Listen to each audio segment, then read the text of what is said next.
lock this door behind you too, so. Well, I guess my car's safe. No, it's not. I don't think anything's safe here, is it? It was street raced significantly by the previous owners, and at some point the car was getting too well known, and they painted it red and put GT stripes on it and tried to portray it as being a different car. Do you know my friend here, Michael Lightbourne? I just met him on the way in. He's Michael, I'm Louis. like, Officially, Louis, this is my friend Dave. Nice to meet you. see, he's like you. He finds old cars. I'm Louis Lucas, Cleveland, Ohio, and this is kind of my toy box of cars that my wife allows me to have. Sorry. The one Mike's looking at is a 1969 Going Thing Edition Super Cobra Jet Mustang. It's an original 434 speed car that I found a couple years back in a garage locally. The owner had it since 1978 when he parked it after hitting something with the front, and it had deteriorated since then, but it's a great find. The drivetrain had been pulled out and swapped. It's been located, but the owner that has the drivetrain is still pretty in love with the drivetrain, so we haven't really come to terms on some of that stuff yet.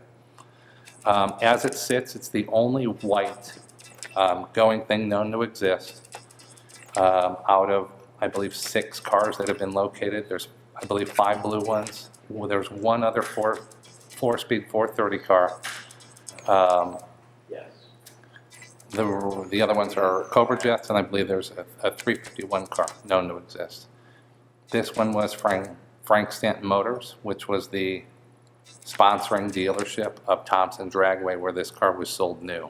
It was a program that celebrated the Ford drag team, who would have performance clinics. They would come to the area and teach you how to drive a little better, teach you how to make your car a little faster.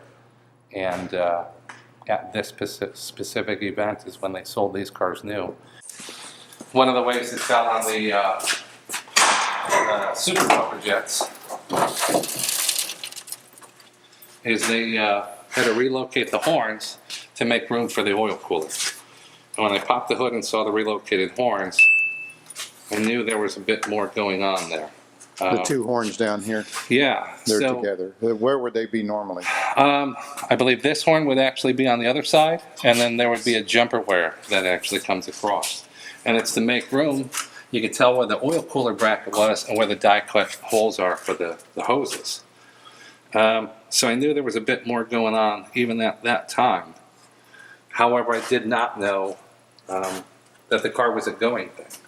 Now, under the hood, this is not the right motor then. Correct. That is the 302 that was transplanted at some point, which when the seller asked his sister to list the car, she had some confusion, and that's why she listed the car as a 302 Cobra Jet, which obviously there was no such thing. Yeah. Now, the white, so what's left original on here? The white stripe part of it, or was it? No, it was actually, nothing? it was originally a white car.